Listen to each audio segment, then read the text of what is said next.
Terima kasih Tuhan Yesus. Pengorbananmu yang sungguh ajaib, pengorbananmu yang telah pulihkan kami, pengorbananmu yang telah sembuhkan kami. Oh, we worship you Jesus, we worship you Yesus.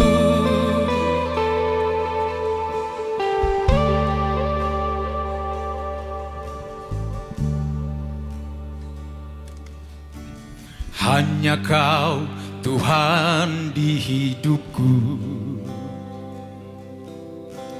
Kau berikan hidup yang baru. Darah-Mu menyucikan, pulihkan hatiku. Ku nyatakan Kaulah segalanya. Engkaulah sumber pengharapan. Amin. Kuasa-Mu sanggup menyembuhkan. Kami disembuhkan Tuhan. Jiwaku pun berserah hanya kepadamu. Yesus, Kaulah segalanya.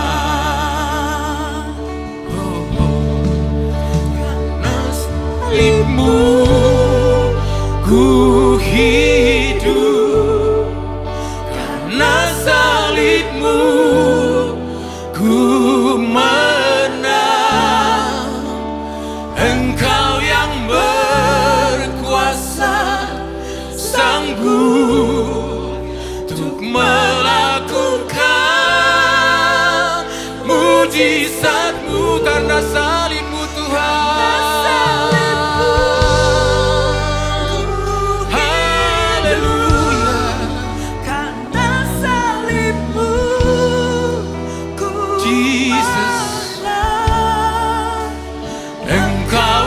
Berkuasa, sanggup untuk melakukan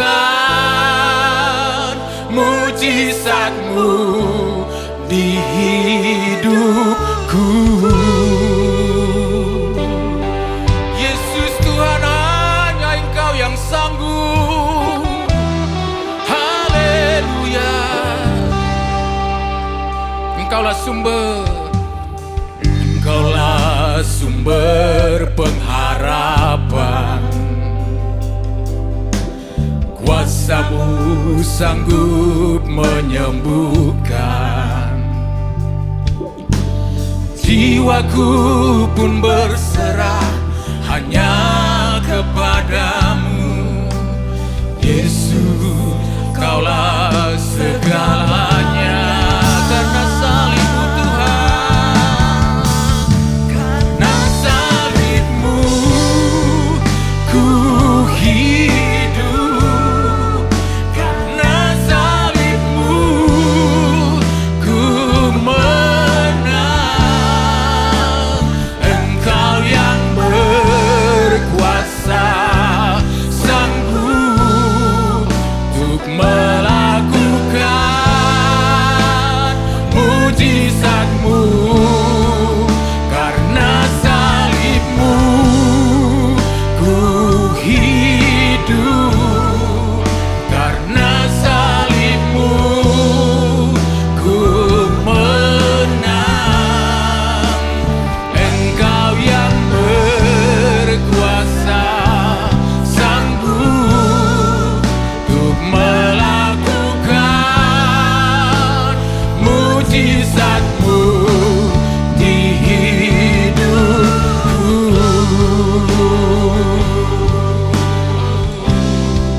Haleluya.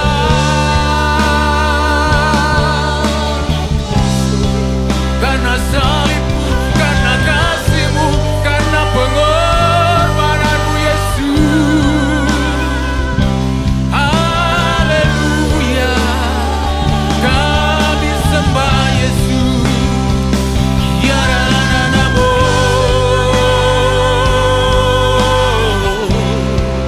Haleluya.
Oh Lord, Jesus, we exalt you.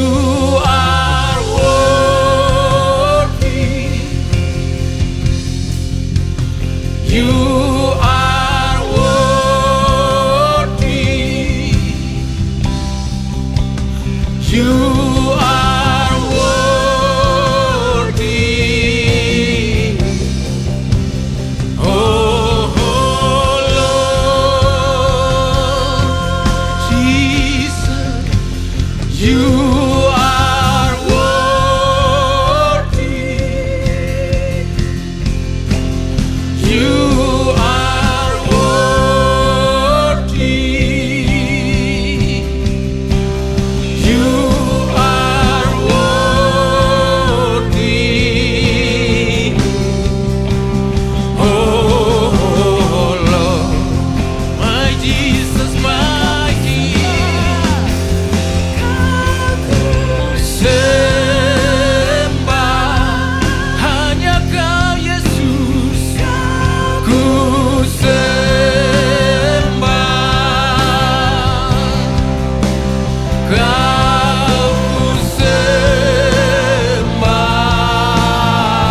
Yesus, kami mengucap syukur hadirat-Mu nyata di tempat ini.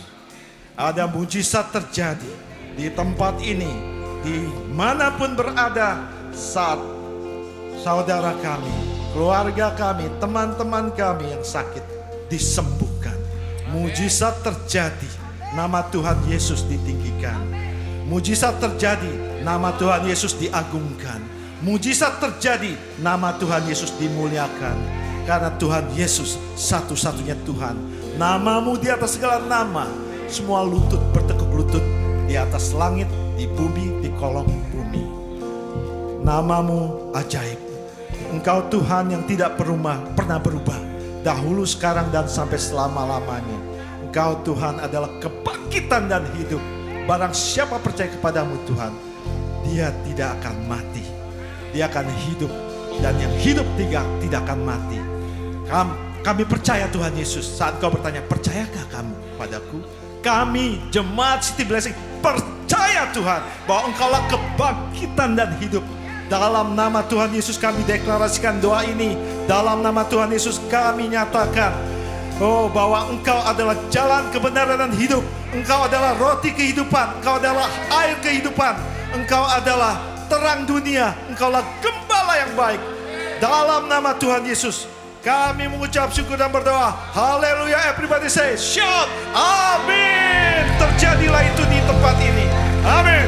Silakan duduk Bapak Ibu saudara-saudari yang luar biasa di tempat ini. Karena Anda fokus menyembah Tuhan. Oke, saya atas nama senior Pastor Paul dan Ibu Joyce gak ada di tempat ini. Biasanya dia melayani di gereja lain.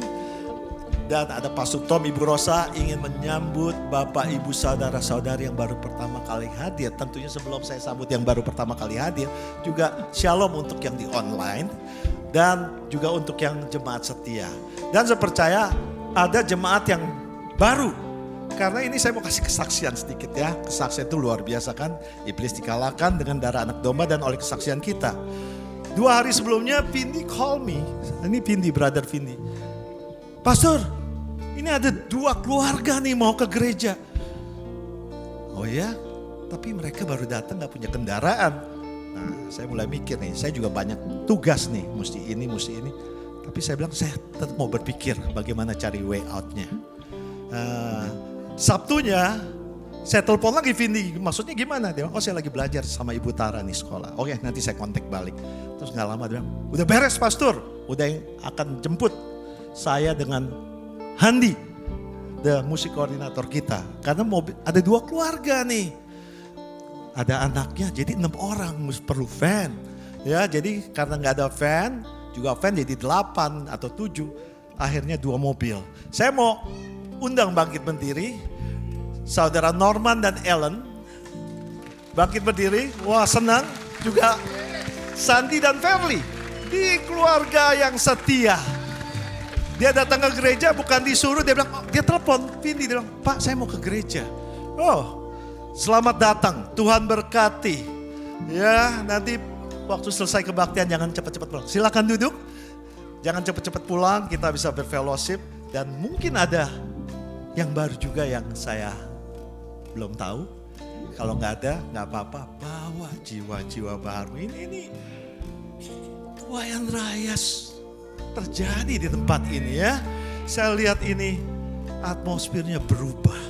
Kita sudah dengar firman Tuhan, kita juga sudah lakukan. Tuhan senang, pasti ditambahkan jiwa-jiwa baru. Ya, mari kita persiapkan. Tapi sebelum persiapkan berdiri dulu, bilang Tuhan kita ajaib dan kekal sampai selama-lamanya. Tadi lagunya begitu tuh. Tuhan kita ajaib, kekal dan selama-lamanya. Oh, Tuhan kita ajaib dan kekal selama-lamanya. Itu waktu kita deklarasikan tuh terjadi loh. Tuhan kita ajaib dan kekal selama-lamanya. Kita punya iman percaya seperti itu. Ya, haleluya. Tahu nggak waktu kita nyanyi ini kita nggak just nyanyi buka mulut. Tapi itu jadikan satu doa kita juga. Dan kita sembah Tuhan, kita ekspresi. Tapi juga waktu worship, obedient itu juga kalau saya Setelah belajar, the high level of worship. Tingkat tinggi dalam penyembahan. Penyembahan itu bisa dalam muliakan Tuhan dengan harta kita. Ya, Matius 6 ayat 33 mengatakan, waktu saya baca tadi pagi, selalu biasa Alkitab Indonesia itu ada judulnya di atas. Hal kekhawatiran. Bukankah kita kadang kala dan juga suka khawatir. Khawatir dalam banyak bentuk ya. Tapi Tuhan selalu bilang, serahkanlah kekhawatiranmu kepada aku. Karena aku yang memelihara kamu. Nah itu kita harus percaya. Percaya. Selalu harus percaya. Waduh, kalau kesaksian banyak dari minggu kemarin sampai Johnson. Ini banyak lah, nanti aja waktu di carousel, waktu ketemu kita lagi ngumpul makan. Seperti Pastor Paul bilang, kalau kita lagi makan tuh bukan makan doang. Share about kebaikan Tuhan kita. Ya, jadi gak ngumpul untuk kenyangin perut, tapi kita juga spiritual kita bertumbuh. Oh, luar biasa, luar biasa. Mari kita berdoa. Tuhan, kami siapkan hati kami. Kami mau bawa persembahan, persepuluhan, buah sulung, benih, juga dana pembangunan training center yang kami bawa ini Tuhan. Karena kami mau taat pada firman-Mu Tuhan. Saat kami lakukan, kami juga menyembah Engkau Tuhan. Menyembah Engkau banyak caranya. Secara memuji, menyanyi, membawa persembahan, banyak itu semuanya penting bagi Engkau Tuhan. Bagi kami sebetulnya yang penting Tuhan, karena kami menyembah Engkau dan kami mengikut Engkau apa yang Engkau ajarkan. Saat kami mengikut Engkau, otomatis kami akan menyembah Engkau Tuhan. Terima kasih Tuhan, apa yang kami bawakan ini karena ketaatan kami, karena sukacita kami. Karena kami mau mengikut Engkau dan melakukan firman-Mu Tuhan. Karena kekhawatiran kami yang gak bisa dinilai dari uang, Engkau selalu pelihara untuk tidak khawatir kami di dalam hidup ini. Tuhan, sebentar kami akan bawakan semuanya ini dengan sukacita. Karena firman-Mu katakan, muliakanlah Tuhan dengan hartamu. Dari segala hasil pertama dari penghasilanmu, maka lumbung-lumbungmu akan diisi penuh sampai melimpah-limpah. Dan bejana air buah anggurmu akan meluap-luap. Itu janji Tuhan. Tuhan, He is promise keeper. Dia gak pernah make mistake. Oke? Percaya. Percaya. Terima kasih Tuhan. Kalau Engkau luar biasa. Engkau sangat sayang kepada jemaat-Mu di City Blessing. Dari tim pastoral sampai yang baby baru lahir. Bahkan juga anggota jemaat baru. Tuhan sayang. Luar biasa, kita akan mengalami Tuhan dan kita akan kasih kesaksian untuk Tuhan. Dalam nama Tuhan Yesus, kami deklarasikan doa ini dengan ucapan syukur. Dan kami mintakan doa ini. Amin. Silakan bawa dengan sukacita. Karena kita mau terus menyembah Tuhan.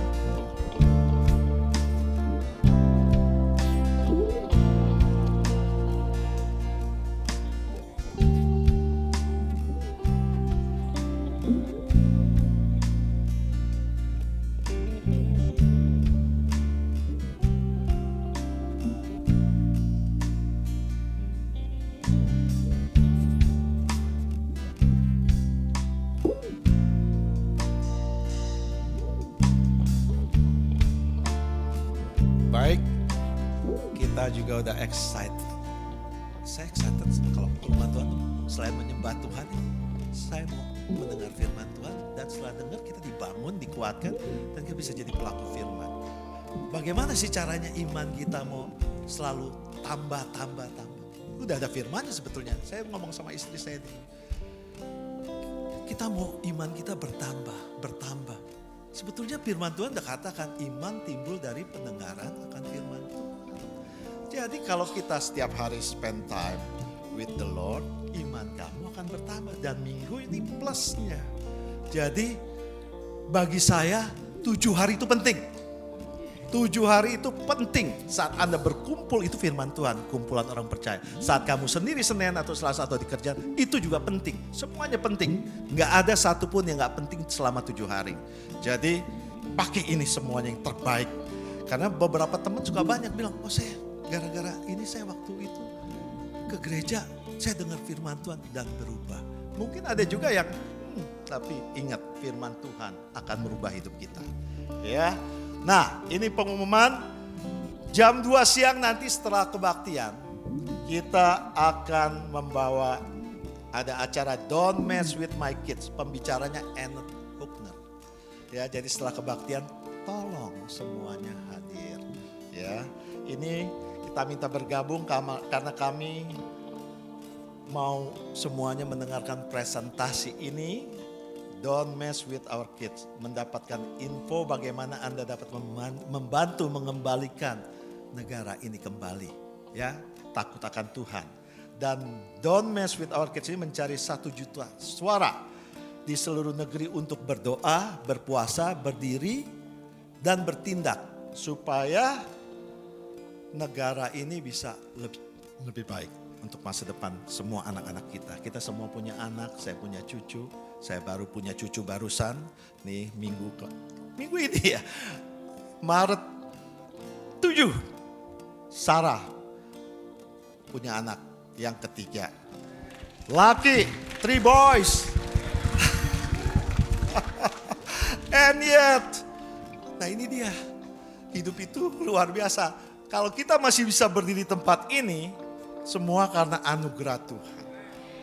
2 hari kemarin ini sampai kemarin, ada sukacita, ada challenges, ada tantangan, ada berita dari Indonesia.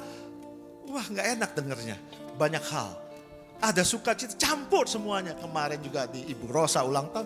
Ini Matthew kurang sehat, minta cucunya 2 sama saya, sama Dewi hari ini. Nah ini, kalau kita masih ada di tempat ini, baik senang atau susah, semua karena anugerah Tuhan. Bukan buat gagah perkasa kita. Yang saya mintanya, Tuhan, give me strength, help me, tolong kami. Itu karena Tuhan yang membela kita. Tuhan yang menguatkan kita. Oke, Tuhan berkati. Sebentar kita menyaksikan pengumuman ditayangkan di layar. Setelah itu fokus dengar firman Tuhan. Everyone setuju? Say amin. Amin.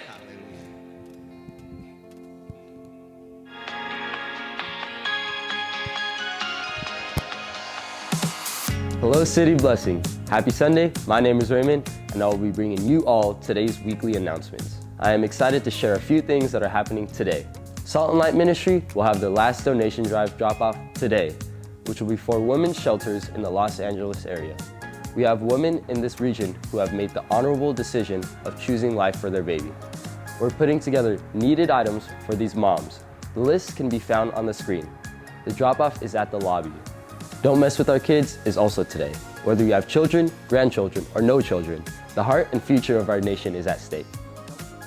3 years ago, I found myself in a 2-year homosexual relationship with a girl that I had met from a church camp. I was riddled with depression. I was riddled with anxiety. I had lost all relationship with my parents, my friends. I was completely lost. I didn't know who I was. I didn't know my identity, and I was broken. I did not believe that God would ever love me. I felt like I had dug myself into a pit that no one could ever pull me out of. I thought I was too far from the love of God. I thought I was too far from the love of another man. But was I wrong? And so 3 years ago, God met me in a place. I encountered the Holy Spirit. I encountered the tangible love of Jesus for the first time ever. I was baptized in the Holy Spirit. I got my prayer language, and I was radically set free because I looked someone in the eyes and I said, I want to be free. And I have been free ever since. I'm walking in my true identity. I know who I am, and I am radically on fire for Jesus. And I am concerned with the way that this nation is going because 1 in 5 Gen Z, just like me, are struggling with gender confusion, and they are people in the church too.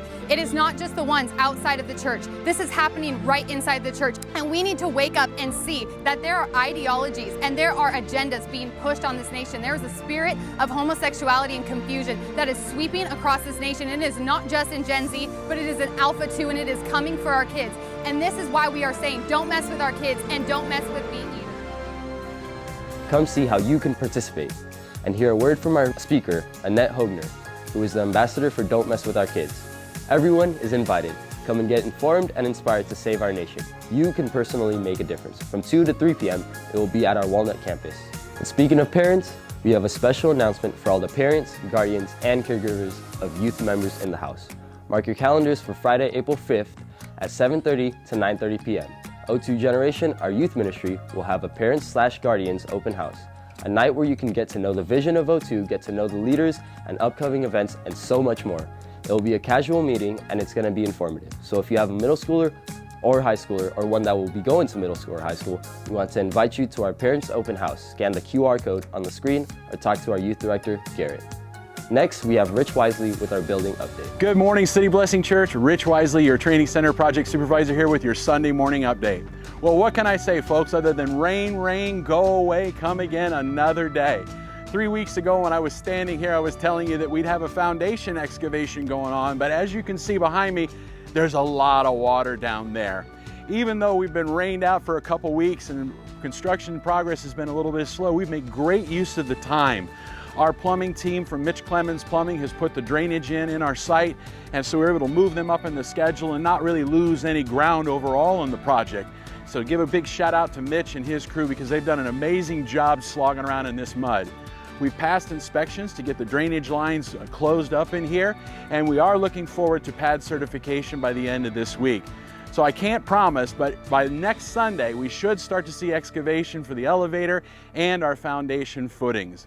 You know, I've been teasing the pastors over the past few weeks, telling them the church isn't praying hard enough for dry weather. I said to Pastor Paul the other day, we need a good Elijah drought prayer. Now, for those of you who aren't familiar with the Old Testament, I'm talking, of course, about the prophet Elijah found in 1 Kings. If you're not familiar with this story, the Lord used Elijah to cause a drought to get the attention of a wicked king named Ahab. Jesus' brother James describes it this way in chapter 5 of his letter. He said, Elijah was a man with a nature like ours, and he prayed fervently that it might not rain. And for 3 years and 6 months, it did not rain on the earth. Then he prayed again, and heaven gave rain, and the earth bore its fruit. You know, I am, of course, teasing because it wasn't Elijah's prayer that stopped the rains from coming. It was God's plan. So even though we've been rained out, again, we made great use of the time, and God will keep this project on track one way or another. I do know that is His will for us today. But I want to remind you, as you're praying for tough things in life, whether they be storms or sun passing through each day, that remember that as Jesus tells us in Matthew chapter 6, verse 8, our Heavenly Father knows what we need before we ask. So pray for what you want, but God's going to give us what we need. And what we need is this building.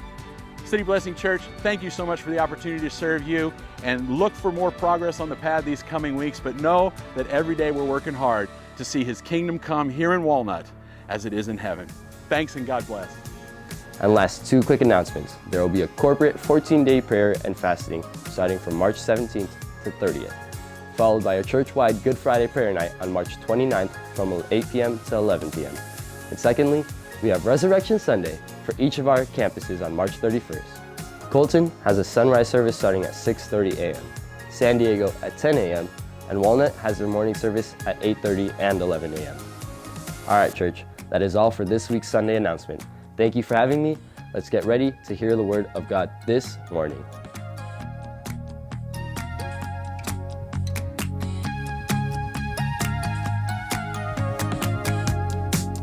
It's good. Haleluya. Haleluya. Saudara, mari kita bangkit berdiri, kita akan berdoa. Saya percaya supaya hari ini Tuhan bicara kepada masing-masing kita. Amin, saudara. Tapi sebelum kita berdoa, saya mau Anda perhatikan ke depan sebentar. Tadi di pengumuman ada apa yang disampaikan bahwa nanti jam 2 kita ada acara spesial, saudara. Don't mess with our kids. Itu apa, saudara? Mungkin ada yang kurang jelas. Itu adalah satu movement, katakan movement. Jadi ini bukannya sekedar satu event, bukannya sekedar satu acara, tapi adalah satu movement, satu kegerakan yang terjadi bukan hanya, dan yang sedang terjadi bukan hanya di Amerika, tapi di beberapa negara, saudara. Mulai dari negara-negara di Afrika, di Amerika Selatan. Kenapa itu, saudara? Karena sekarang ini zamannya itu di mana pemerintah itu mau mengganggu keluarga dan bahkan anak-anak. Jadi orang tua itu nggak bisa tinggal diam. Are you with me? Jadi saudara, ada kegerakan ini di mana nanti bulan Oktober direncanakan ada 1 juta orang yang akan kumpul di Capitol, di mall di Washington DC. Dan ini adalah satu bagian yang kita mau ikut, saudara, membangun setiap keluarga, setiap Anda, setiap suami istri dan juga anak-anak supaya kita punya keluarga itu kuat. Karena apa saudara? Anda nggak bisa kuat sendirian kalau hanya Anda pribadi aja. Tapi kalau keluarga Anda kuat, maka Anda akan menjadi kuat. Dan kalau keluarga itu kuat, maka gereja juga kuat. Jadi ini adalah satu message yang sangat amat penting, amat sangat penting saudara. Karena apa yang terjadi saat ini, pemerintah mau mengajarkan hal-hal yang nggak benar, mulai di public school, saudara, ada banyak sekali dan sudah disampaikan secara berkala sejak tahun lalu dan tahun-tahun sebelumnya. Saya mau supaya Anda mengerti. Gereja kita memperlengkapi saudara supaya Anda mengerti betul. Amin. Haleluya. Dan saya percaya bahwa ini adalah saatnya karena ada gereja-gereja yang nggak mau bicara mengenai hal ini. Ada orang yang bilang begini, wah kita mah pokoknya orang Kristen nggak politik-politikan lah. Saudara tahu apa yang saya ajarkan, yang saya sampaikan di sini bukan soal politik saudara, tapi soal government. Soal pemerintahan saudara. Kalau pemimpinnya itu yang memimpin merubah law, maka semuanya itu bisa berubah saudara. Nangkep nggak saudara? Kalau pemimpinnya itu merubah teks misalnya, Anda terpengaruh apa enggak? Ya, kalau pemimpinnya merubah mengenai ekonomi dan ada inflasi, kira-kira kita terpengaruh apa enggak? Jadi kita nggak bisa mengabaikan saudara, kita sebagai umat Tuhan, bahkan firman Tuhan mengatakan sendiri bahwa pemerintahan ada di atas bahunya, di dalam buku Yesaya. Jadi di atas bahunya Tuhan Yesus. Jadi saudara, saya minta untuk Anda nanti datang jam 2 saudara, dengarkan. Cuma 1 jam saudara, paling enggak Anda bisa diperlengkapi dan tahu betul, dan nanti ada follow up selanjutnya. Amin. Oke, bicara mengenai anak-anak saudara, kemarin bicara mengenai keluarga, tentunya ada anak-anak. Hari Jumat yang lalu saya stop by di O2 Jumat malam, dan saya di belakang, Garrett nggak tahu dia lagi khotbah, dan saya bertemu dengan Berta. Mana Berta? Berta ada di sini. Dari situ dia lagi jagain Laura, dan waktu saya lagi lewat saudara, Laura itu so cute. Laura is your daughter, right? And dia bilang begini, "Hai Opa Pastor." Saya lagi jalan, berhenti saya. Rasanya hati saya meleleh, saudara. Wah, sopannya bukan main, sangat sopan. Lalu saya omong-omong sebentar sama Berta, dia jagain Laura supaya anak-anak yang lebih besar bisa ikut di youth. Jadi saudara, ternyata kalau Anda nggak tahu, di gereja kita ini ada orang-orang yang di belakang layar yang nggak khotbah di sini, saudara, tapi di belakang layar itu melayani, saudara. Jadi saya appreciate Berta, Edi, puji Tuhan, berikan tepuk tangan. Saya appreciate semua teachers yang mengajarkan di Sunday School, yang saudara tahu untuk ngajar anak-anak nggak gampang, perlu karunia khusus saudara. Untuk ngajar anak itu perlu urapan saudara. Bukan hanya ngajar anak Anda, apalagi ngurus anak orang lain. Jadi let's give our teachers a big hand. Haleluya. Dan hari ini saudara adalah satu hari spesial karena kemarin saudara ada satu orang juga yang mungkin kalau lihat dia adalah orang yang di belakang layar, nggak pernah khotbah ya saudara, nggak pernah tampil ya. Tapi dia adalah orang yang kesenangannya itu melayani, membantu, memberikan counsel. Orang ini kemarin baru berusia 60 tahun. Namanya Pastor Rosa. Come on, berikan tepuk tangan buat Pastor Rosa. Jadi walaupun gak pernah tampil, tapi pelayanannya memberikan dampak yang luar biasa. Anda setuju? Dan saya dengar Pastor Tom sama Pastor Rosa sudah sejak high school, bukan ya? Sudah sejak high school ini, cinta mula-mula. Luar biasa sekali. Ya, kita berdoa ya, kita berdoa saat ini. Tuhan, terima kasih. Terima kasih, hari ini adalah hari yang spesial karena hari ini dan setiap hari adalah harinya Tuhan. Kami mengucap syukur akan apa yang sudah Engkau sediakan di gereja kami. Nanti jam 2 ada satu perlengkapan lagi yang kita semua perlu tahu dan perlu di-equip. Kami mengucap syukur ya Tuhan bahwa di gereja kami ini ada pelayan-pelayan yang melayani Tuhan, mengasihi Tuhan, bahkan di belakang layar sekalipun ya Tuhan. Engkau berkati setiap guru-guru, setiap Sunday school teachers.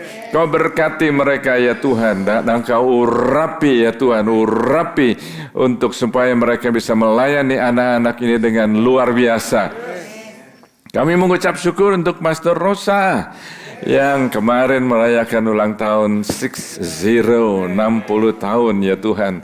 Walaupun kelihatannya jauh lebih muda, tapi Tuhan, kami percaya ya Tuhan ini karena hikmat Tuhan. Berikan umur yang panjang, badan yang sehat, selalu mendukung dan mengasihi sang suami Pastor Tom. Terima kasih ya Tuhan, berkati anak-anak mereka dan di kemudian hari juga cucu-cucu mereka. Terima kasih ya Tuhan, berkati umat-Mu. Saat ini kami ingin mendengarkan firman Tuhan dalam nama Yesus Kristus. Haleluya. Amin, amin, amin. Silahkan duduk. Silahkan duduk. Haleluya. God is good. God is good. Saudara, saya ingin memberitahu kepada saudara kalau tadi sudah diumumkan bahwa mulai minggu depan kita ada puasa. Kita ada puasa bersama-sama secara jemaat. Saya ingin beritahu bahwa kalau bulan lalu fokus kita ialah mengalami Tuhan, bulan ini kita ingin membangun momentum, yaitu dengan apa? Bukan hanya berdoa, tapi berdoa dan berpuasa. Jadi minggu lalu juga di kebaktian bahasa Inggris dikatakan kita perlu membangun altar, membangun mesbah. Jadi puasa, katakan puasa. Puasa itu ada misinya, puasa itu ada tujuannya. Yes. Puasa itu membuat kita itu lebih doa dan puasa. Jadi bukan cuma nggak makan, tapi berpuasa dan berdoa itu akan mempertajam indera kita, panca indera kita untuk mendengar suara Tuhan. Jadi kita dipertajam, kita bisa membuat kita bisa lebih peka mendengar suara Tuhan. Siapa di sini yang mau lebih peka mendengar suara Tuhan? Oke, enggak semua. Yang Anda yang mau mendengar suara Tuhan lebih peka lagi, saya anjurkan supaya Anda berdoa dan berpuasa. Amin, saudara. Amin. Jadi saudara perlu tahu bahwa kita ini sebagai gereja, kita perlu dipertajam. Perlu dipertajam. Jadi kalau firman Tuhan mengatakan besi menajamkan besi, kita manusia menajamkan sesamanya. Jadi saudara jangan menjauhkan diri dari apa saudara, pertemuan ibadah saudara. Jadi kadang-kadang kita mau rohani tapi menjauhkan diri dari Tuhan. Gimana bisa rohani?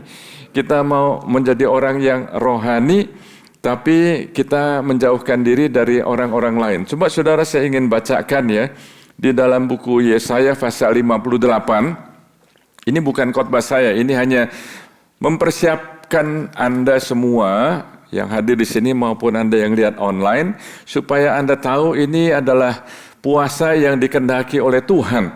Yesaya 58 mulai ayat yang ke-6, berpuasa yang ku kehendaki ialah supaya engkau membuka belenggu-belenggu kelaliman, melepaskan tali-tali kuk, supaya engkau memerdekakan orang yang teraniaya dan mematahkan setiap kuk.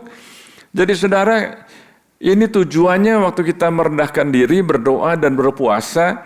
Jadi kalau ada salah paham satu dengan yang lain, itu jangan mundur dari Tuhan, yang ditinggalkan kok Tuhan.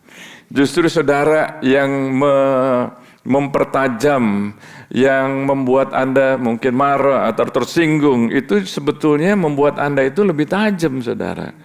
Amin? Jadi jangan lalu menjadi MIA person. Apa itu MIA? Missing in action. Jadi tahu-tahu nggak muncul lagi, saudara. Untuk Anda yang demikian, saya berharap Anda mendengarkan apa yang sudah saya katakan dan mulai bertobat. Ayat yang ke-8, pada waktu itulah terangmu akan merekah seperti fajar. Siapa yang mau menjadi terang? Ya, dan lukamu akan pulih dengan segera. Ya, kebenaran akan menjadi barisan depanmu dan kemuliaan Tuhan barisan belakangmu. Ini luar biasa sekali, saudara. Ini barisan depan, kebenaran menjadi barisan depanmu.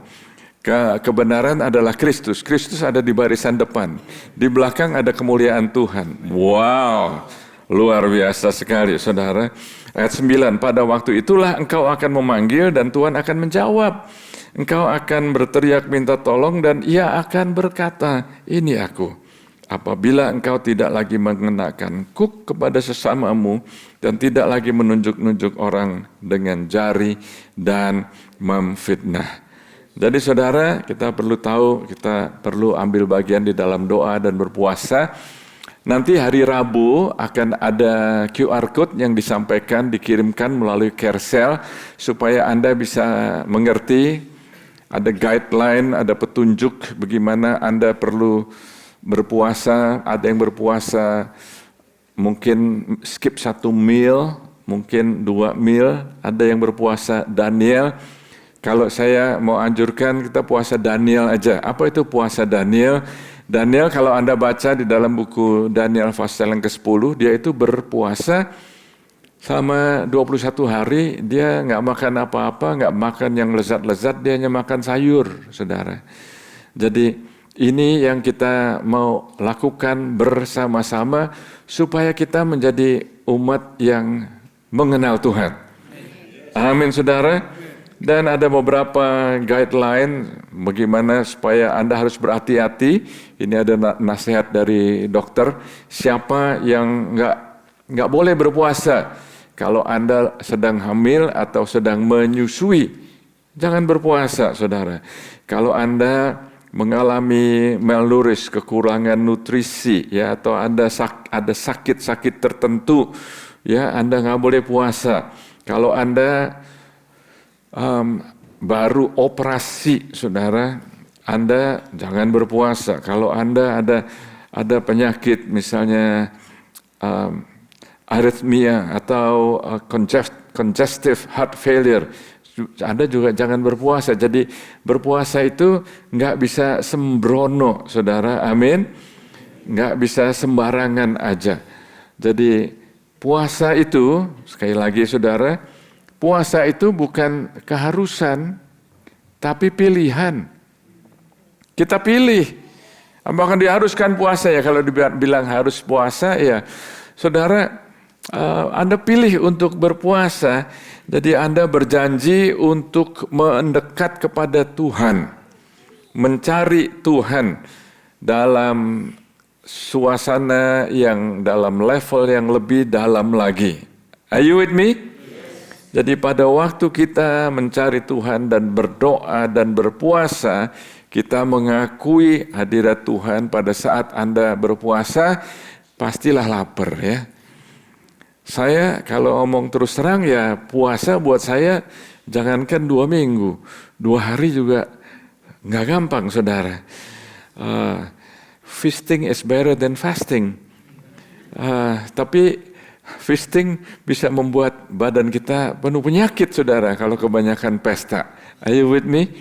Tapi kalau kita berpuasa, pada saat kita lapar, pada saat kita lemah, dan kita mencari Tuhan, kita fokus, saya jamin, maka Anda akan mendengar Tuhan. Seperti yang diserukan di buku Yesaya pasal yang ke-58 tadi. Haleluya. Jadi minggu depan kita akan mulai berpuasa. Haleluya. Saudara, fokus kita bulan ini Resurrection Life, kehidupan, kebangkitan, dan yang akan saya sampaikan hari ini adalah sambungan dari apa yang minggu lalu sudah saya sampaikan, yaitu apa, saudara? Kuasa kebangkitan.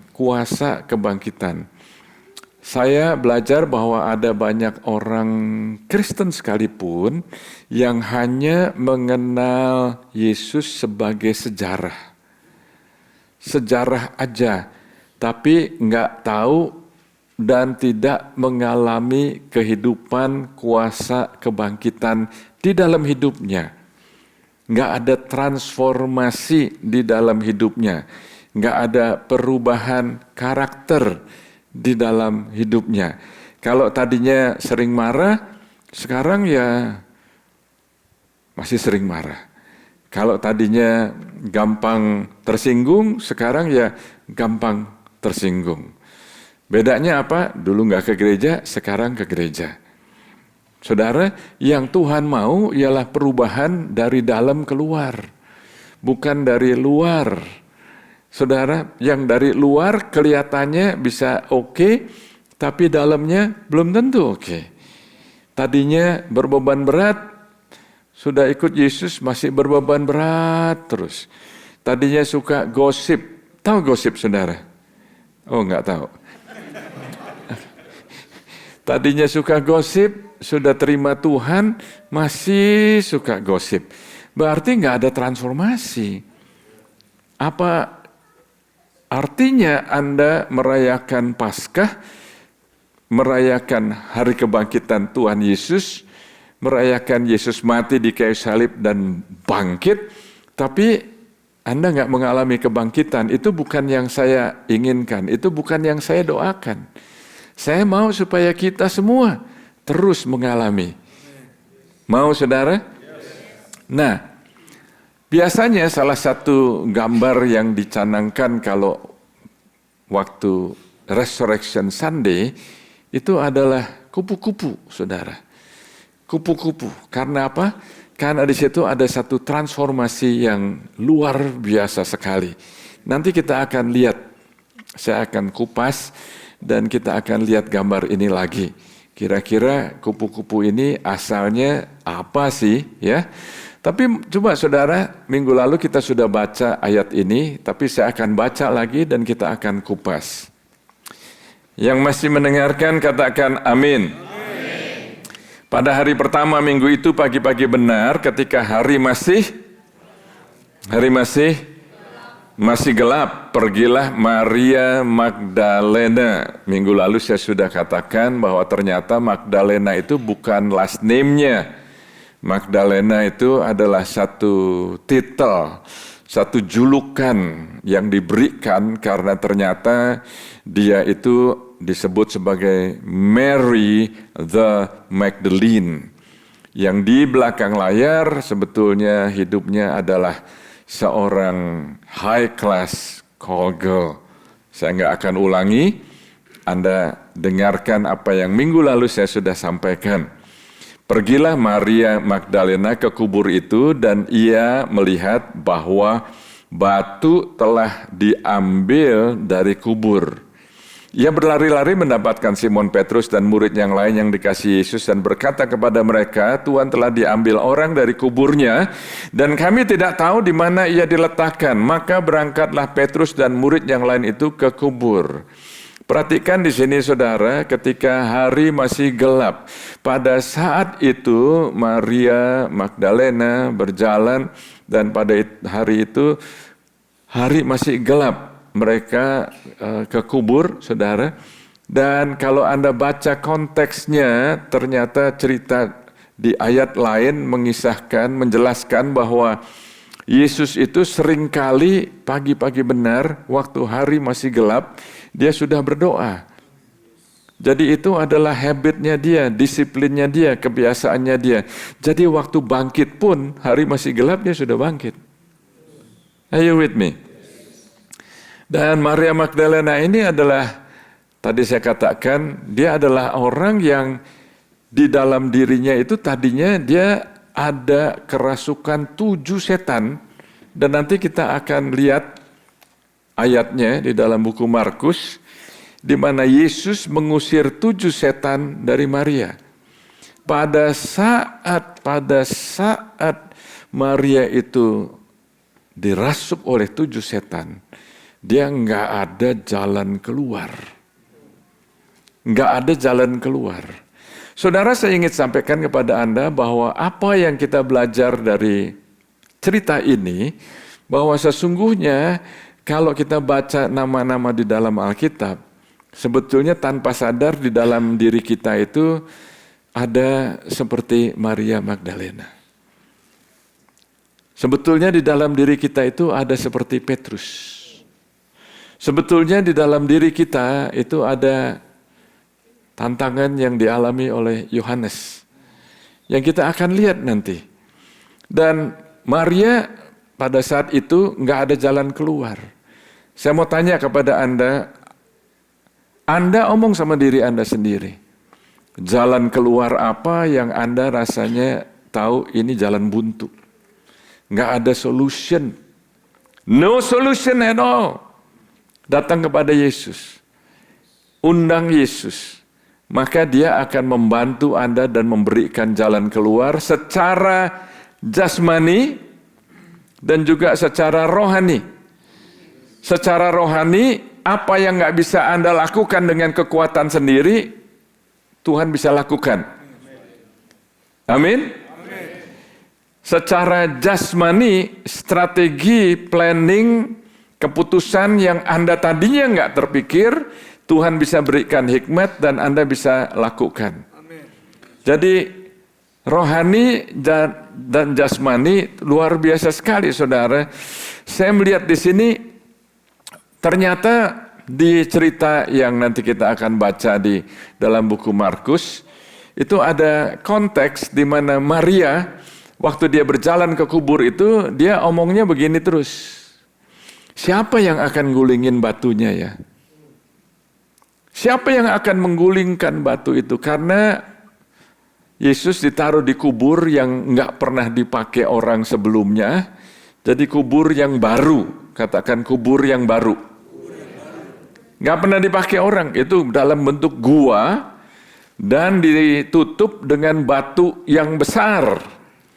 Batu yang besar itu kalau orang biasa kira-kira 20 orang perlu ngangkat. Tapi orang-orang serdadu, tentara Romawi itu 16 orang. 16 orang untuk menggulingkan batu itu. Tentara lebih kuat, saudara. Perlu 16 orang. Jadi Maria itu, dia omongnya siapa yang akan menggulingkan batu itu ya? Siapa? Sampai di sana batunya sudah terguling. Di dalam bahasa aslinya, batunya itu sudah airlifted. Dalam bahasa aslinya, batu itu sudah elevated. Minggu lalu saya sampaikan, kalau kita mau mengalami hadirat Tuhan, kalau kita mau mengalami Tuhan, maka kepala kita perlu di bawah hati kita. Dan pada saat itu, saudara, Anda akan mengalami napas yang segar. Nafas. Bahasa aslinya juga nafas. Nafas kehidupan. Seringkali, saudara, kita mikirnya begitu terus. Batunya siapa yang gulingin ya? Siapa yang gulingin batunya? Ini saya bicara kepada semua saudara. Semoga Anda nangkep. Batu apa yang Anda rasakan saat ini menghalangi Anda? Sebetulnya batu itu sudah digulingkan. Tapi Anda nggak tahu. Karena seringkali yang menyebabkan kita tidak bisa mengalami kuasa kebangkitan, karena bukan batunya, tapi hati kita yang seperti batu. Itu sebabnya Yeskil mengatakan demikian, aku akan mengganti hatimu yang berbatu-batu menjadi hati yang halus. Berapa banyak saudara yang mungkin suami atau istri Anda omong begini, kamu ini kepala batu. Mungkin hatinya yang batu. Karena hatinya yang batu, jadi kepalanya seperti batu. bahasa Inggrisnya itu stubborn. Bagaimana kita bisa merubah hati? Kita mau merubah orang, atau kita mau orang lain berubah. Tapi ada kalanya kalau Anda mengalami hal-hal tertentu, are you still with me? Ngikutin ya. Yang Tuhan mau ialah kita yang dirubah. Kita yang dirubah, kita nggak bisa merubah orang, tapi dengan bantuan Roh Kudus, kita minta Tuhan untuk merubah hati kita. Jadi pada saat hati yang berbatu-batu ini diganti dengan hati yang halus, yang gentle, maka saudara Anda tahu bahwa waktu batu yang besar itu terguling, roll away, elevated, airlifted, itu ibarat seperti ada 10.000 megaton atomic bomb. Luar biasa sekali saudara. Dan kalau Anda pernah bayangkan gambar-gambar kalau ada perayaan kebangkitan Tuhan Yesus, itu biasanya tuh batunya tuh ada di sebelahnya. Benar saudara? Tapi sebetulnya nggak begitu saudara, batunya itu terpental.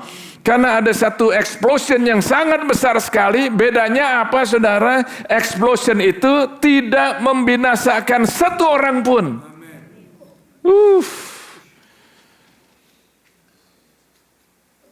Batu terguling bukan supaya Yesus bisa keluar dari kubur. Batu terguling supaya murid-murid bisa melihat ke dalam. Oh, kuburnya kosong. Tuhan Yesus bantu kami. Saya melihat bahwa seringkali kita itu preoccupied. Tahu preoccupied? Preoccupied itu pikiran kita dipenuhi dengan pengetahuan kita masa lalu, dan kita lupa bahwa Tuhan itu adalah Tuhan yang dinamis. Tuhan yang mau melihat kita, membawa kita maju ke masa depan kita dan mencapai destiny. Kita baca ayat yang berikutnya, keduanya berlari bersama-sama, tapi murid yang lain itu berlari lebih cepat daripada Petrus sehingga lebih dalam sampai di kubur. Ia menjenguk ke dalam dan ia melihat kain kapan terletak di tanah, tapi ia tidak masuk ke dalam.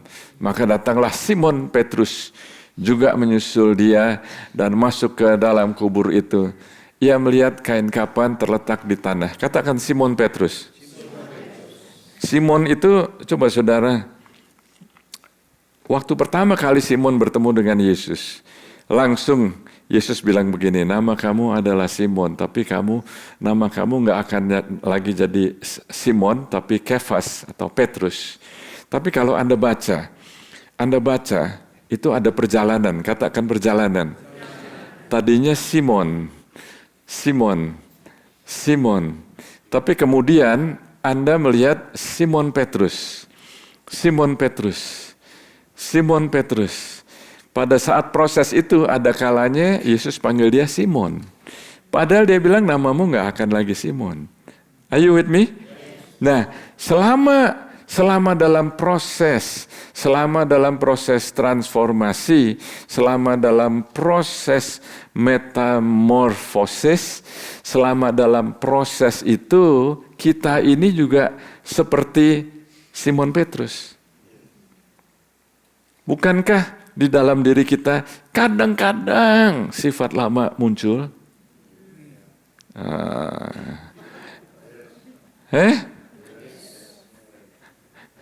Sekarang baru ketahuan belangnya. Ya, Anda aja yang belum tahu. Bisa-bisa belangnya masih ada di situ, saudara. Tapi kalau Anda baca di buku Kisah Rasul, nggak ada lagi Simon. Petrus. Ada Simon lain, tukang sihir. Bukan Simon Petrus. Berarti ada transformasi. Setelah kebangkitan. Sebelum kebangkitan, Simon Petrus masih menyangkal Yesus. Halo? mau mengalami kuasa kebangkitan. Seringkali tanpa sadar kita juga menyangkali Yesus karena malu ngomong Tuhan. Mau ngomong, aduh nanti kehilangan teman. Mau ngomong nanti gak dapat promosi. Mau ngomong sama bos nanti. Padahal saudara, waktu Anda omong straight to the point, menyaksikan kebesaran Tuhan, bos Anda bisa dijamah loh. Supervisor Anda bisa dijamah. Amin. Firaun aja bisa dijamah sama orang tahanan. Firaun itu Raja Mesir pada saat itu dijamah oleh seorang tahanan yang namanya Yusuf. Oke, ayat yang berikutnya. Sedang kain peluh yang tadinya ada di kepala Yesus tidak terletak di kain kapan itu, tapi agak di samping dan di tempat yang lain dan sudah tergulung. Maka masuklah juga murid-murid lain yang lebih dahulu sampai di kubur itu, dan ia melihatnya dan percaya. Berarti tadinya melihat nggak percaya. Are you with me? Oh God. Banyak dari kita mau mengerti dulu baru percaya. Percaya dulu maka Anda ngerti. Jadi gimana caranya percaya? Kalau belum mengerti, Anda perlu surrender. Perlu berserah. Pikiran kita ini terbatas. Kita pikir kita pinter. Kita pinter, saudara. Tuhan gak ciptakan orang bodoh. Tapi seringkali kita pikir kita terlalu bergantung dengan pengertian kita sendiri. Itu sebabnya Salomo menuliskan, jangan bergantung pada pengertianmu sendiri. Dalam segala hal, akuilah Tuhan. Are you with me? Sebab selama itu mereka belum mengerti isi kitab suci. Dan mengatakan bahwa ia harus bangkit dari antara orang mati.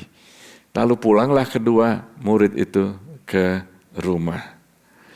Saudara, coba kita lihat di sini ya, ayat yang berikutnya. Markus pasal yang ke-16 ayat 9-11. Setelah Yesus bangkit pagi-pagi, pada hari pertama minggu itu, ia mula-mula menampakkan dirinya kepada, ayo saudara, kepada siapa? Kepada Maria Magdalena. Daripadanya Yesus pernah mengusir. Oh, jadi saudara, saya nggak tahu apa yang ada di dalam diri Anda, tapi mungkin yang menghalangi Anda untuk maju itu ialah pikiranmu sendiri, kegagalanmu sendiri, mungkin juga kecanduan, addiction. Addiction itu nggak rasa addiction sampai kalau Anda nggak melakukan, Anda rasanya nggak enak. Anda miss. Tahu maksudnya? Let me try to explain. Anda bisa bilang, oh saya nggak kecanduan rokok misalnya gitu ya. Enggak, cuma sekali-sekali aja. Tapi pada saat Anda tiba-tiba ada urge, keinginan mau rokok dan nggak ada, Anda bisa rasanya jittery. Rasanya mau itu saudara. Jadi yang membuat kita itu nggak bisa mengalami Tuhan, salah satunya itu ialah karena kita mengizinkan diri kita itu kecanduan.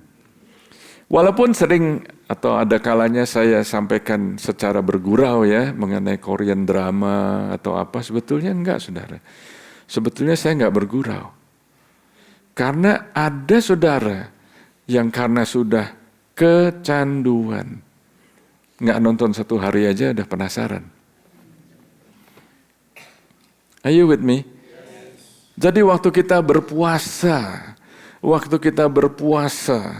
itu bukan hanya kita menyangkali diri kita, tapi kita juga menyangkali diri kita dengan nggak makan, tapi kita juga dengan apa yang memenuhi pikiran Anda dan saya itu perlu diganti. Kebiasaan diganti. Kayaknya nangkep nih. Amin. Oh, puji Tuhan. Jadi saudara, apa yang menghalangi Anda untuk nggak bisa maju? Lalu perempuan itu pergi memberitahu kepada mereka yang selalu mengiringi Yesus dan yang pada waktu itu sedang berkabung dan menangis. Saudara, berkabung, menangis, good. Tapi kalau berkabung dan menangis nggak ada harapan, itu bahaya, saudara. Kita perlu menaruh harapan kita karena di dalam Yesus tidak ada kematian. Dalam Yesus itu ada kebangkitan. Itu sebabnya saudara seringkali itu Tuhan omong dengan bahasa yang menurut saya ya sebetulnya Tuhan itu bicara supaya kita ini bisa ngerti, tapi seringkali manusia nggak ngerti. Misalnya ya, are you with me? Yes. Tadi kita baca dari buku Yohanes ya. Di dalam buku Yohanes itu ada salah paham, saudara. Salah paham, misalnya begini, waktu terjadi mujizat di perjamuan kawin di Kana, ya, Ibu Yesus berkata kepada Yesus, oh anggurnya habis, gitu ya, anggurnya habis. Tapi Yesus menjawab, apa urusanku dengan ini? Saatku belum tiba. Saatku belum tiba. Untuk melakukan apa? Mujizat. Tapi di ayat berikutnya, nggak lama kemudian dia suruh pegawai-pegawainya untuk isi tempayan-tempayan itu dengan air, dan tiba-tiba air itu berubah menjadi anggur. Saya nggak ngerti. Kok dia bilang saatku belum tiba, tapi waktu Maria pergi dia bilang, whatever he tells you to do it. Nike dapat dari situ. Just do it. Ada yang belum nangkep. Oke. Tahu saudara? Nggak lama Yesus bilang, oke, isi tempayan dengan air. Ternyata itu saya lihat lebih dalam lagi. Kalau engkau mengharapkan mujizat di dalam perjamuan kawin, ini belum saatnya. Karena perjamuan kawin yang sesungguhnya adalah perjamuan kawin anak domba. Saatku belum tiba. Itu adalah saat di mana ada betul-betul mujizat, satu transformasi di mana aku akan datang menyambut mempelai wanita. Oh, are you with me? Oh, wow. Saya melihat lagi Nikodemus, ya. Waktu Yesus bicara, Nikodemus itu adalah pengajar, guru. Katakan guru. Dia bilang begini, Yesus bilang, kalau kamu mau melihat kerajaan Allah, kamu harus dilahirkan kembali. Nikodemus bilang begini, bagaimana mungkin orang yang sudah tua masuk ke rahim ibunya lagi? Salah ngerti. Itu namanya lahir kembali. Salah ngerti, saudara. Nggak ngerti, tapi dijelaskan. Karena Yesus berusaha untuk menjelaskan pakai bahasa manusia. Kita perlu dilahirkan dalam roh, dalam air dan roh supaya kita bisa masuk dalam kerajaan Allah. Are you with me? Oke. Waktu Yesus bertemu dengan perempuan di Samaria, dia bilang begini, aku bisa memberikan kamu air kehidupan. Nggak ngerti, perempuan itu nggak ngerti. Dia bilang begini, kamu nggak punya ember aja nggak punya, timba nggak punya, sumur ini dalam. Padahal dia tuh mau pakai bahasa yang sesungguhnya coba bisa dimengerti, tapi perempuan Samaria nggak mengerti. Are you with me? Nah, jadi ada hal-hal di sini yang saya lihat berulang kali ya saudara. Ada hal-hal misalnya di sini ya, waktu Yesus bicara, aku adalah roti kehidupan. Itu orang-orang pada bingung. Bingungnya gimana? Bagaimana kok kita mesti makan tubuhnya, minum darahnya? Tapi dia mau beritahu kepada kita bahwa kalau kamu mau ikut saya, kamu mesti menyambut saya dan izinkan saya itu menjadi satu dengan kamu. Are you with me? Ada banyak cerita-cerita di sini yang untuk menyingkat waktu mungkin lain kali saya sambung ya. Tapi di sini dikatakan, saudara, ayat yang ke-12. Sesudah itu ia menampakkan diri dalam rupa yang lain. Menampakkan diri dalam rupa yang lain. Dalam apa? Oke, berhenti sampai di sini aja. Ia menampakkan diri dalam rupa yang lain. Jadi Maria Magdalena ngenalin Yesus apa enggak? Enggak ngenalin, saudara. Dia pikir dia adalah tukang kebun. Are you with me?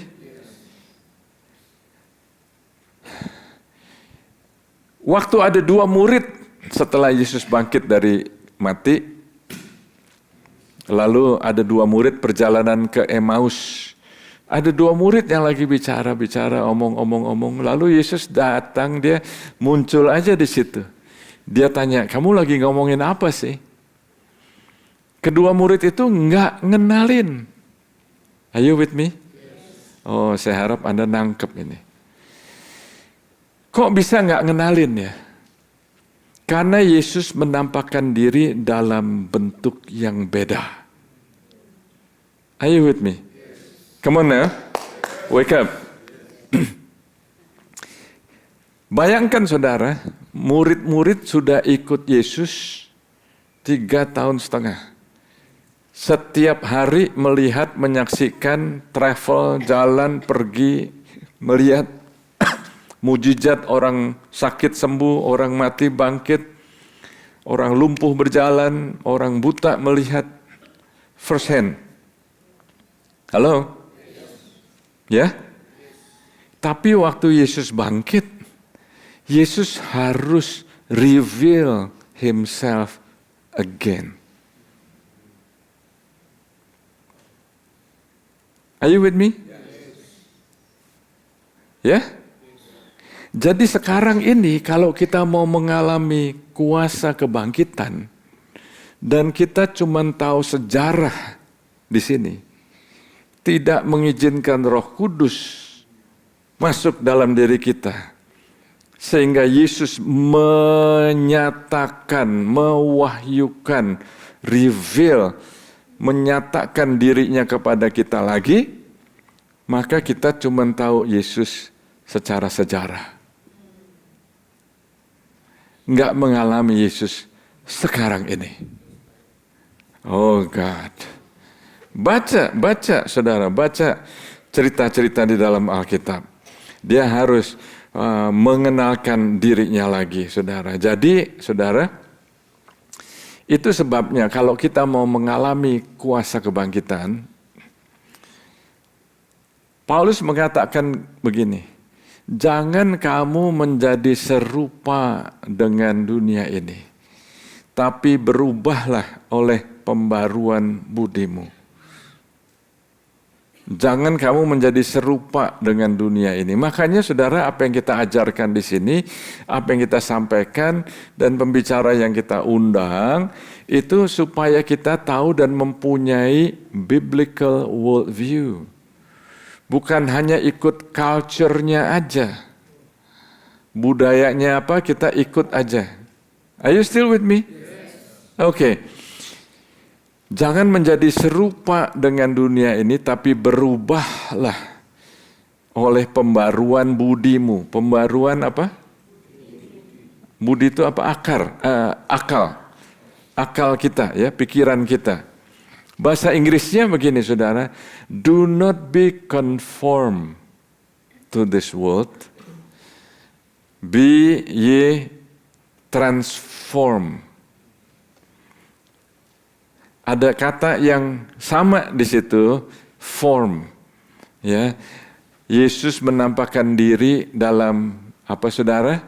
Rupa yang berbeda, in a different form. Are you with me? Do not be conformed. be transformed. Ayo, are you still with me? Not enough time. Oke. Gimana supaya kita ini berubah? Kita perlu berubah kalau kita mengizinkan diri kita itu kita mengikut Yesus. Mengikut Yesus, katakan lagi, mengikut Yesus. Minggu lalu sudah saya singgung tapi saya ingin ulangi lagi. Ternyata di dalam Alkitab nggak saya jumpai bahwa Yesus itu ngomong sembahlah aku.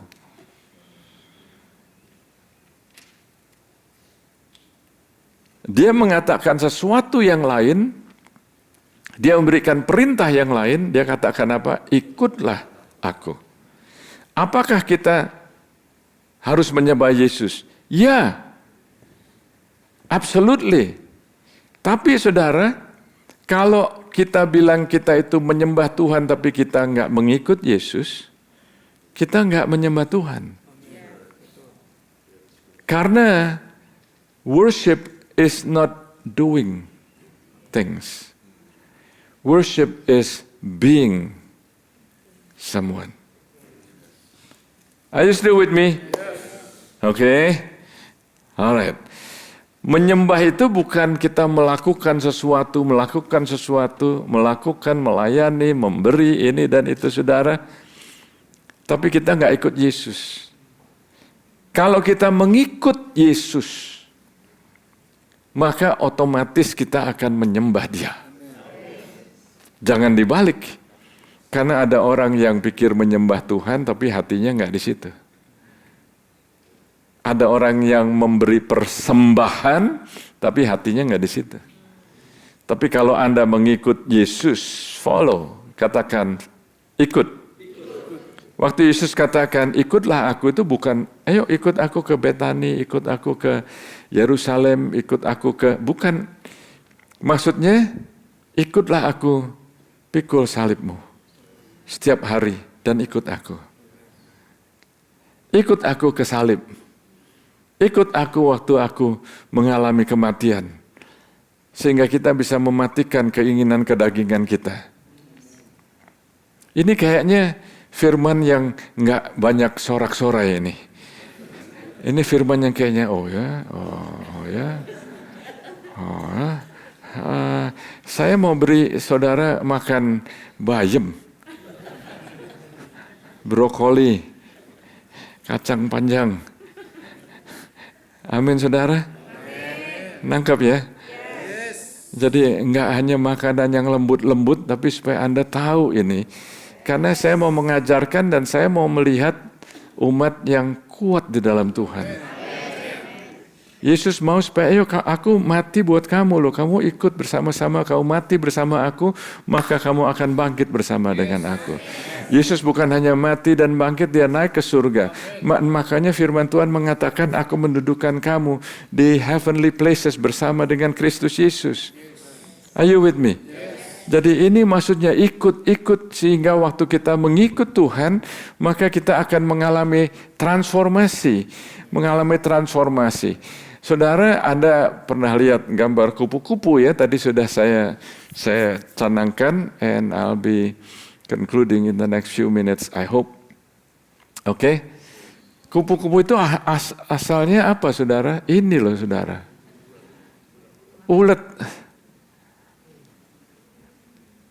Ulat, ya. Dan ternyata ulat ini, kayaknya nggak bagus ya. Are you with me? Nah ternyata coba ini saudara, waktu dia jadi ulat, dia nggak tahu bahwa dia bisa jadi kupu-kupu mungkin. Tapi menurut saya, dia sebetulnya tahu. Karena apa? Karena saya pelajari saudara, bahwa ternyata menurut scientist, saudara, itu di dalam caterpillar atau ulat atau larva itu ada neuron yang disebutkan itu imaginal disk. Namanya tuh imaginal disk. Dan di sini Anda lihat ya, Anda bisa lihat bahwa ternyata ternyata si caterpillar ini ya, ulat ini, yang kelihatannya nggak bagus ya, itu ada apa saudara? Ada antenanya di sini, ada matanya, ini ada kakinya, ada sayapnya, macam-macam saudara. Ternyata di dalam hal ini semuanya yang kita nggak sangka-sangka sudah ada di sini, sudah ada di dalam imaginal disk. Are you with me? Sehingga kalau firman Tuhan mengatakan di mula-mula, awal mula di dalam buku Kejadian, let us create man in our what? Huh? Oh, image. Let us create man in our image. Image, imagination, imaginal disk. Jadi ternyata saudara bahwa kalau Anda saat ini merasa gelap ini, nggak tahu apa-apa, ada hal yang berat dalam hidup saudara. Saya nggak tahu apa yang beratnya gimana. Kita semua pasti pernah ngalamin. Saya bilang kita semua, jangan pikir pastor nggak ada tantangannya. Sama. Are you with me? Yang saya mau sampaikan, gimana saya bisa menang? Saya mau sampaikan bagaimana Yesus menang. Yang saya mau sampaikan, gimana Anda juga bisa menang. Jadi ternyata dari contoh ini aja saudara, yang tadinya itu adalah caterpillar atau ulat, bisa menjadi beautiful butterfly. Saudara, saya akan tutup dengan kesaksian ini, lalu kita akan baca satu ayat lagi dan kita akan berdoa. Is that okay? Salah satu jemaat kita yang di kebaktian bahasa Inggris, satu hari dia adalah orang yang berhasil, businessman, dan dia adalah seorang councilman di Walnut, dan dia adalah seorang mayor di Walnut. Tiba-tiba saudara, istrinya meninggal. Dia baru beli mobil buat istrinya. The next day, istrinya naik mobil itu, kecelakaan dan meninggal. Dan selama itu dia mengalami masa yang dark, masa yang gelap. Masa di mana dia kecewa, dia tanya, sedih sekali saudara. Tapi ini yang terjadi. Pada masa-masa itu justru dia mencari Tuhan. Dia mencari Tuhan lebih lagi. Dan satu hari dia datang, dia omong sama saya begini, Pastor Paul, boleh saya menjadi jemaat gereja di sini? Saya bilang, Eric, jawabannya ialah boleh. Lalu dimuridkan oleh Pastor Tom, ajarkan mengenai basic foundational study, dan dia membuat komitmen menjadi gereja lokal, member di sini. Sekarang, dia mencalonkan diri menjadi congressman, federal. Dan hasil hari Selasa kemarin, dia menang the primary. Hari Jumat kemarin, 2 hari lalu, kita berdoa sama-sama di City Hall, dan dia bilang begini, saya nggak akan bisa mengalami seperti ini kalau saya nggak fokus kepada Tuhan Yesus. Pada masa-masa sukar, pada masa-masa ditinggal istri, mendadak, nggak ada sakit, nggak ada apa. Tapi sejak saat itu saya justru lebih sungguh-sungguh cari Tuhan. What is your imagination? What is in your mind? Apa yang ada di dalam diri Anda? Karena sebetulnya di dalam diri kita, setiap orang itu ada satu kekosongan yang hanya bisa dipenuhi dengan Roh Tuhan. Karena Tuhan berkata, marilah kita menciptakan manusia sesuai dengan gambar dan rupa kita. Saya berharap dari message ini Anda mendapatkan satu encouragement. Apapun yang terjadi, aku tahu bahwa ternyata di dalam diri aku ini ada imaginal disc. Aku pasti akan mengalami transformasi. Aku pasti akan mengalami satu metamorphosis. Image, imagination, imagine. Perbaharuilah pikiranmu. Amin, saudara. Dua ayat yang saya akan bacakan sebagai penutup ialah, I think it's good if I can have the musician to come forward. Markus 16 ayat 15-16. Di sini dikatakan, lalu ia berkata kepada mereka, pergilah ke seluruh dunia, beritakanlah Injil kepada segala makhluk. Siapa yang percaya dan dibaptis akan diselamatkan, tetapi siapa yang tidak percaya akan dihukum. Kita bangkit berdiri. Kita bangkit berdiri. Saudara, saya berdoa apapun yang Anda alami saat ini, Anda datang kepada Tuhan. Maria Magdalena, dia mencari pada saat hari masih gelap. Nikodemus sebagai guru, tapi dia masih hidup dalam kegelapan, nggak mengerti. Bagaimana dengan Anda? Kita berdoa saat ini. Berdoa, Tuhan Yesus, Tuhan Yesus. Oh God, Tuhan, aku berdoa untuk semua umat-Mu di sini.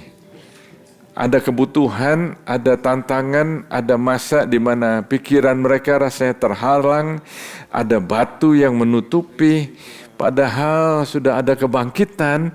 Tuhan Yesus, biar Engkau celikan. Engkau celikan.